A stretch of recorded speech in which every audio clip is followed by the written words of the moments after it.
तो वाडा तसा कुप्रसिद्धच होता. कोण जाणे कुठल्या काळातला वा कोणत्या कुळाचा होता, परंतु त्या वाड्याची ख्याती मात्र सर्व दूर पसरली होती. बाहेरून पाहताना ठिकठिकाणी ढासळलेल्या भिंतींचे अवशेष, तुटक्या फरशा, गंजलेले लोखंड, धूळ आणि मातीचे ढीग त्याच्या आवारात दिसत. ही काळाची महिमा होती की त्याच्या काळ्या कृत्यांमुळे मिळालेला शाप, माहीत नाही. परंतु अख्ख्या वाड्याचा मूळचा तांबूस रंग आता काळपट झाला होता. 2-4 तुटक्या खिडक्या त्यांच्या तावदानांच्या फुटलेल्या काचा खाली पडल्या होत्या. मुख्य दरवाजा निखळून खाली पडल्याने प्रवेशाची बाजू मोकळी होती. पायऱ्यांपाशी निश्चित आडव्या पडलेल्या लाकडी दरवाजाला वाळवी लागली होती. हे फक्त बाहेरून केलेले वर्णन आहे बरं का, तेही दिवसा उजेडी लांबून पाहिल्यावर. नाहीतर त्या दुमजली उंचीच्या वाड्यारूपी राक्षसाच्या अक्राळ विक्राळ जबड्याजवळ जाण्याचं धाडस कुणी मूर्खच करेल. तसे नव्या माणसाला फसवून भुलवून तिथं बोलावून आणण्यात अवघड काहीच नव्हतं. वाडा कितीही भयानक दिसत असला तरी त्याच्या कुंपणाचे द्वार थेट मुख्य रस्त्याला येऊन थडकत होते. वाड्यापासून मागे पुढे दूर दूरपर्यंत कोणतेच हॉटेल नव्हते. इतकंच काय, सर्वात जवळचं गाव देखील पुढे 2 मैलांवर होते. कोणी, कधी आणि कशासाठी हा वाडा बांधला होता त्याचे त्यालाच माहीत. कधीकधी वाटेत विश्रांतीसाठी वा मदतीसाठी थांबणारे प्रवासी वाड्यात प्रवेश करत आणि तोच त्यांच्या आयुष्यातला शेवटचा क्षण ठरत असे.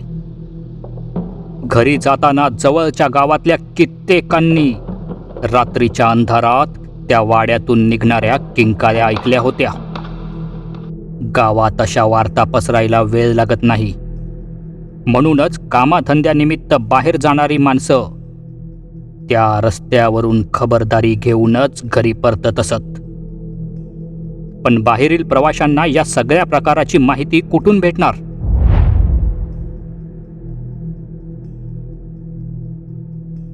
कुंदन एक हौशी फोटोग्राफर होता. निसर्ग, दुर्मिळ वास्तू यांचे फोटो काढण्यासाठी त्याने भटकंतीचा छंद देखील बाळगला होता.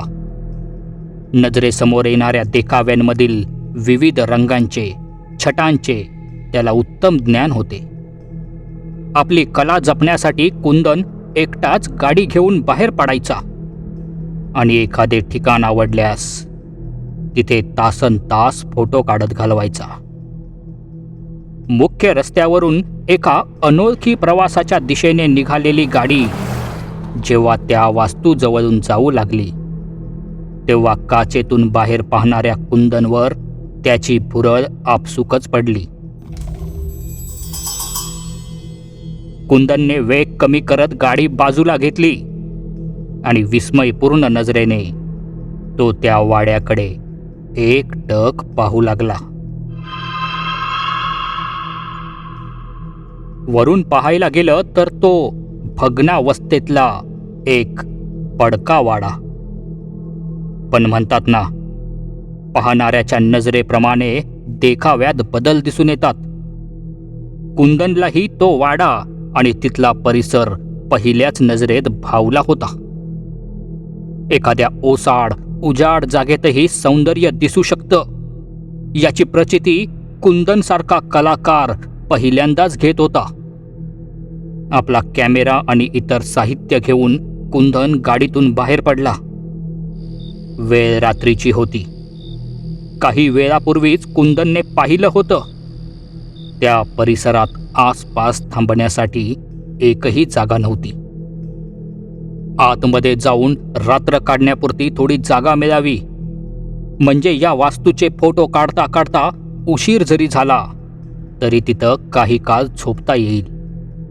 या विचाराने कुंदनने आपली पावलं वाड्याच्या प्रवेशद्वारातून आत टाकली.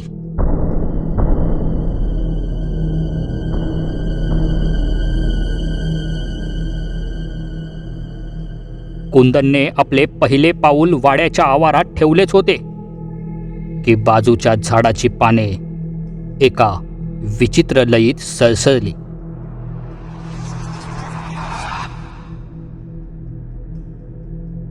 कुंदनने आपली नजर तिकडे वळवली. झाडाला निहाळत खाली येणाऱ्या त्याच्या नजरेला एक पुसटसा फलक दिसला. कुंदनने पुढे जाऊन त्यावरची धूळ झटकली आणि टॉर्चच्या प्रकाशात तो फलकावरचा मजकूर वाचू लागला. ती चेतावणी होती. सावधान, ही वास्तू धोकादायक आहे. रात्री अपरात्री कुणीही इथं प्रवेश करू नये. कुंदनने मजकूर वाचला आणि आपले खांदे उडवत त्याने तिकडे दुर्लक्ष केले. कुंदन जाणून होता की अशा प्रकारच्या आडबाजूच्या जागेवर चेतावणी देणारे फलक लावले जातात. मालकाच्या नकळत कुणी बेकायदेशीर ताबा घेऊ नये म्हणून अशी युक्ती योजण्यात येते. गावाकडच्या लोकांना भूतभीत अशी काही भीती घातली की मग कोणी आपल्या जागेकडे फिरकत नाही. असो, आपल्याला काय, एक रात्र काढून निघून जायचे आहे. कुंदन विचार करीत पुढे सरसावला. आवारात जमा झालेले रानटी गवत दाटी वाटीने वाढले होते. टॉर्चच्या प्रकाशात कुंदन त्या गवताला चिरडत निघाला होता. कुठे कुठे गंजलेले लोखंडी अवशेष, फरशा, विटांचे तुकडे त्याच्या पायाखाली येत होते. पण त्या सर्वांची तमा न बाळगता कुंदन गळ्यात अडकवलेल्या कॅमेऱ्याची कॅप काढत होता. निखळून खाली लोळणाऱ्या दरवाजावर अलगद पाय ठेवून कुंदनने त्या पडक्या वाड्यात प्रवेश केला.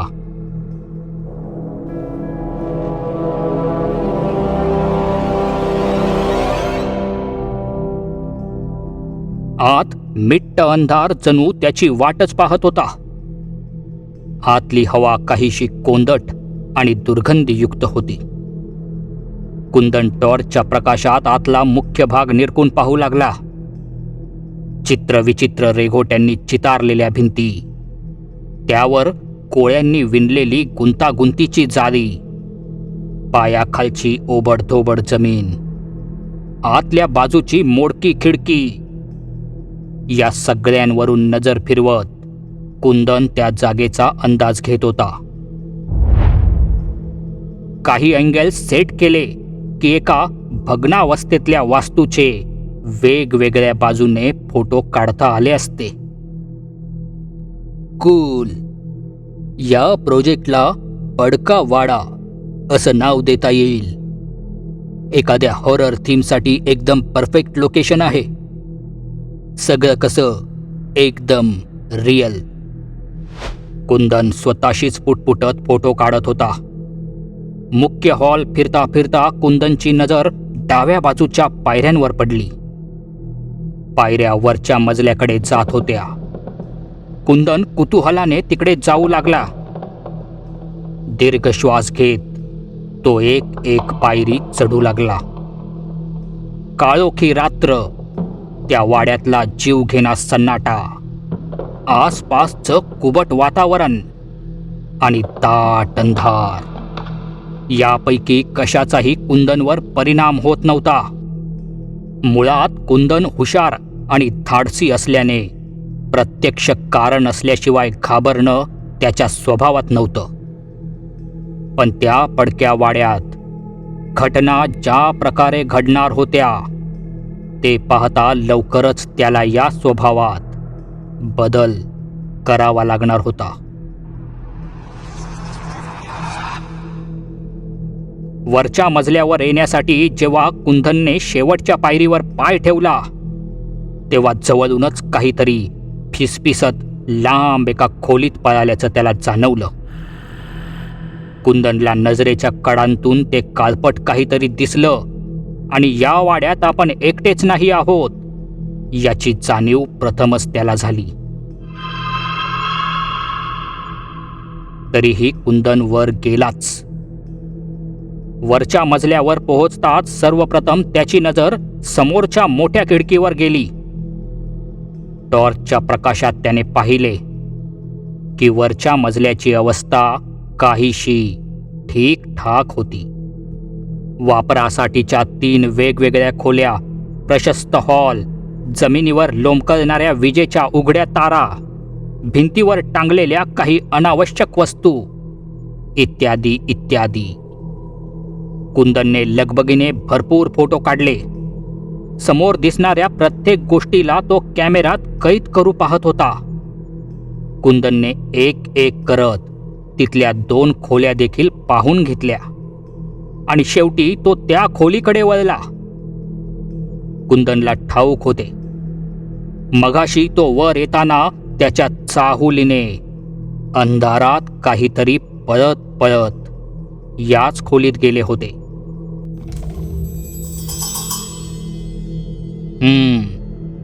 इकडेच पळत आलं होतं ना ते. कोण आहे आत? मला माहीत आहे, एखादी छोटीशी मनीमाऊच असणार. असं म्हणत कुंदनने 3ऱ्या खोलीचा दरवाजा उघडला आणि टॉर्चचा प्रकाश प्रत्येक कोपऱ्यात टाकला. त्या भयान शांततेत बंद खोलीतला तो आवाज चांगलाच घुमला. इतका वेळ फक्त स्वतःशीच बडबड करणाऱ्या कुंदनसाठी तो क्षण काहीसा अचंबित करणारा होता. वाड्यात प्रवेश केल्यापासून एक प्रकारची भेसूर शांतता त्याने अनुभवली होती आणि आता एकाएकी घुमलेला तो आवाज अंगावर शहारे देऊन गेला. पण क्षणभरच, नाहीतरी कुंदनचा अंदाज योग्यच होता. खोलीतल्या एका कोपऱ्यात ते काळं मांजर आपल्या अंगाचं मोठकुळं करून बसलं होतं. त्याच्या हिरव्या डोळ्यातली भेदक नजर कुंदनवरच रोखली होती. हे, घाबरलो की मी. कुंदन स्मित करत त्या मांजरीजवळ जाऊ लागला. आपल्या कॅमेऱ्यात मांजरीचे फोटो टिपण्यास तो विसरला नव्हता. जसजसा कुंदन तिच्या जवळ जाऊ लागला तस तसे ती मांजर आपले शेपूट फुगवू लागली. तिच्या घशातली गुरगुर कुंदनला स्पष्ट ऐकू येत होती. हो हो, शांत हो, नाही येत मी तिथे. झोप तू. अख्ख्या वाड्यात हीच खोली जरा ठीक वाटते. मी पण थोडा वेळ आराम करतो. कुंदन मनगटावरच्या घड्याळात पाहत स्वतःशीच पुटपुटला. तसंही आल्यापासून त्याने पुष्कळ फोटो काढले होते आणि जवळपास वाड्यातली प्रत्येक महत्त्वाची गोष्ट त्याने कॅमेऱ्यात टिपली होती. आपली बॅग उघडून त्यातून वर्तमानपत्र काढत कुंदनने एका बाजूच्या जमिनीवरची माती बाजूला झटकली आणि तेच वर्तमानपत्र खाली अंथरून बॅग उशाला घेत कुंदन आडवा झाला. डोळे अगोदरपासूनच पेंगू लागले होते. मोडक्या खिडकीतून बाहेर काळ्या आकाशाकडे पाहत पाहत जमिनीवर पडलेला कुंदन निद्रेच्या आहारी गेला. किती वेळ गेला कुणास ठाऊक. कुंदन गाढ झोपेत होता. स्वप्नात कुणीतरी प्रेमाने आपल्या पायावर बोटं फिरवीत असल्याचा भास त्याला होत होता. पण खोलीत एकाएकी दाटून आलेल्या गारव्यामुळे कुंदनची झोप उडाली.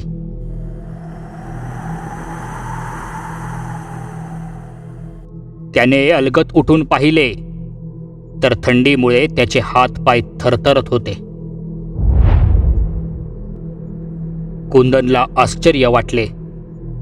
त्याने अंधारातच बॅगेतले आणखी कपडे आपल्या भोवती गुंडाळून घेतले.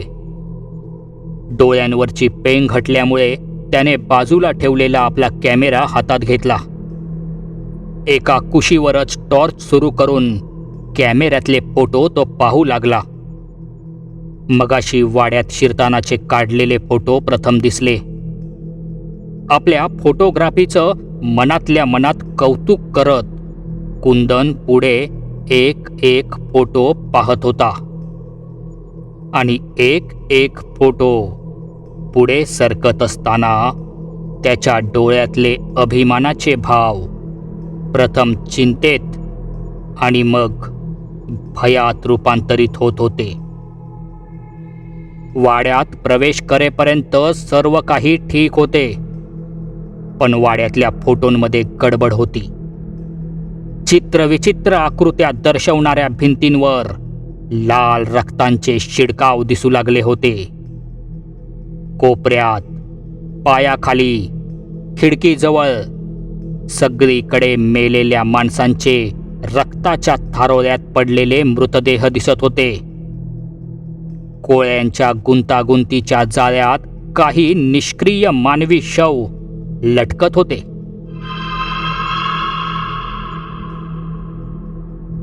ते सर्व पाहून कुंदनच्या अंगावर सरकन काटा आला. फोटो काढताना तर असे काहीच दिसले नव्हते, मग आता यात कुठून भर पडली? कुंदनला काहीच सुचत नव्हते. तो पुढचा प्रत्येक फोटो बारकाईने पाहू लागला. जिन्यावर निपचित पडलेला तो मुलगा, वरच्या मजल्यावरच्या 2 खोल्यांमधील स्त्री पुरुषांची मुंडकी कुंदनच्या मनात भयाने धडकी भरवण्यास हे एवढे पुरेसे होते.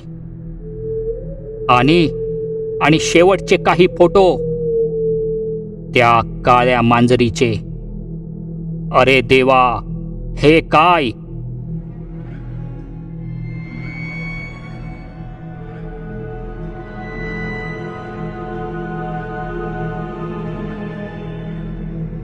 कुंदन डोळे फाडून ते फोटो पाहत होता.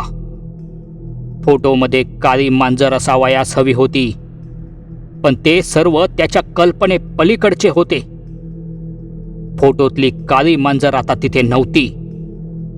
तिथे होती ती हिरव्या डोळ्यांची, त्याच्याकडे रागीट नजरेने पाहणारी म्हातारी, चेहऱ्यावर असंख्य सुरकुत्या आणि पुढे आलेल्या पांढऱ्या केसांचं जाळं, त्यातून डोकावणारी खुणशी नजर आणि विकट हास्य.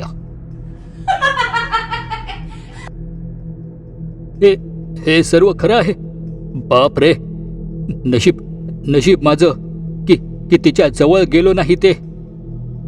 कुंदन स्वतःशीच पुटपुटत उठण्याचा प्रयत्न करू लागला.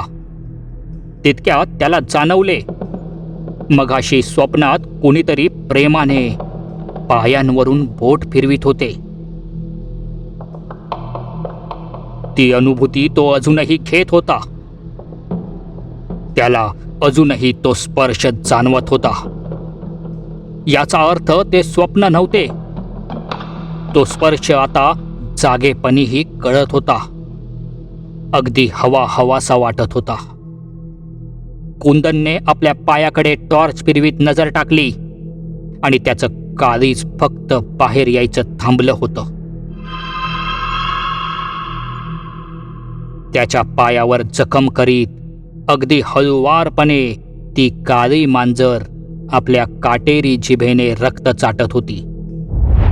तिचे रक्ताने माखलेले तोंड, मिटक्या मारण्याचा अंदाज, हे सर्व पाहून कुंदनला किळस वाटली. आपल्या मनातल्या शंकेला दूर करण्यासाठी त्याने कॅमेरा अलगद त्या दिशेने नेला. लेन्समधून त्याला दिसले की समोर मांजरीच्या जागी ती म्हातारी ओनवी बसून कुंदनकडे पाहत हसत होती. आपल्याला कोणत्याही परिस्थितीत इथून निष्ठावे लागणार, अशी तीव्र भावना कुंदनच्या मनात आली. नकळत त्याचे लक्ष अर्धवट उघड्या दरवाजाकडे गेले, परंतु मनात तशी कल्पना येताच दरवाजा धाडकन आपटून बंद झाला. कुंदनच्या काळजाचा ठोका चुकला.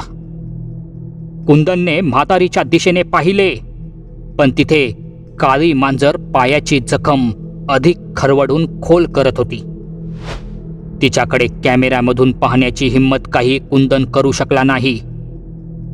बाहेर जाण्याचा मार्ग बंद झाला होता, पण तो शेवटचा नव्हता. सावधपणे कुंदनने खोलीत नजर फिरवली. त्या घडीला मनात कोणताही विचार आणायचा नव्हता. आता फक्त एकच कृती आणि सरळ बाहेर. त्यात चूक झाली की जीवानेशी जाऊ याची खात्री कुंदनला पटली होती. जखमेमुळे पायात वेदनेने शिरकाव केला होता, पण त्या क्षणासाठी सगळं काही विसरणं आवश्यक होतं. कुंदन मुळात धाडसी आणि हुशार होता. त्या गंभीर प्रसंगात देखील त्याला आपले हेच गुण दाखवायचे होते. काळी मांजर रक्त पिण्यात मशगूल होती. कुंदनने वेळ साधली आणि टॉर्च बंद करत जोराने एक लाथ झाडली.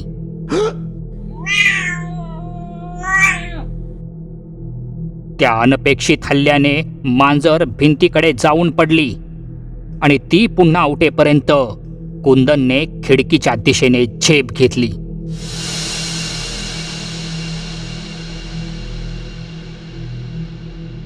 ये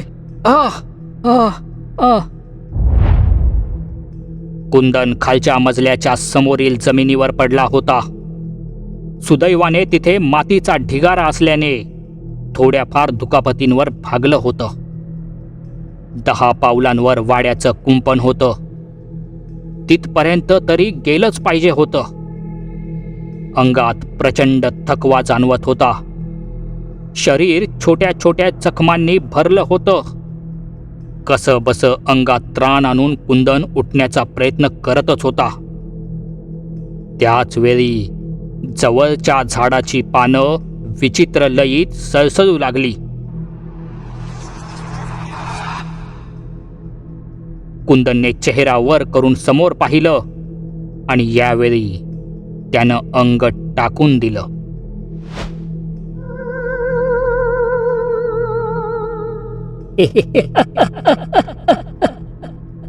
आता कुठं जाशील?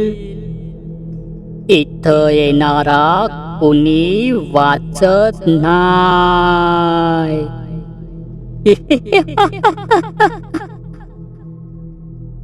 समोर तीच म्हातारी उभी होती. कुंदनच्या डोक्यात हजारो मुंग्या वळवळू लागल्या. श्वास तेजीने घेतला सोडला जाऊ लागला. छातीवर दडपण आलं होतं. कुंदनने तशा अवस्थेतही त्या म्हातारीकडे पाहिलं. रानटी गवतातून तिची आकृती पुढे येताना दिसत होती. प्रतिकार करण्यासाठी कुंदनमध्ये अजिबात शक्ती शिल्लक नव्हती. आता मरण निश्चितपणे येणार असंच वाटत होतं. तितक्यात कुंदनच्या डोक्यात ती कल्पना आली. आज काही केले तरी त्याला हार मानायची नव्हती. आपल्या पॅन्टच्या उजव्या खिशात हात सरकवून कुंदनने लायटर बाहेर काढले आणि अंगठा ओढला. समोरून येणाऱ्या म्हातारीला काही कळण्यापूर्वीच लायटर सुकलेल्या गवतावर पडले आणि क्षणात आग पकडली. आगीच्या ज्वाला गवताच्या सोबतीने वेगाने पसरल्या गेल्या. कुंदन मातीच्या ढिगाऱ्यावर असल्याने सुरक्षित होता. समोर आगीच्या ज्वालांमध्ये म्हातारी जोर जोराने चित्कारू लागली. कुंदनने उरले सुरले बळ एकवटून एका बाजूने निघत वाड्याचे कुंपण गाठले. बघता बघता आग वाड्याभोवती चांगलीच पसरली आणि त्या धगधगत्या वाड्याला भस्म होताना पाहत कुंदन शांतपणे उभा होता. समाप्त. मित्रांनो, कथा आवडली असल्यास लाईक करा, शेअर करा आणि आपल्या चॅनलला सबस्क्राईब करायला विसरू नका. भेटूया लवकरच पुन्हा एकदा एका नवीन कथेसोबत. धन्यवाद.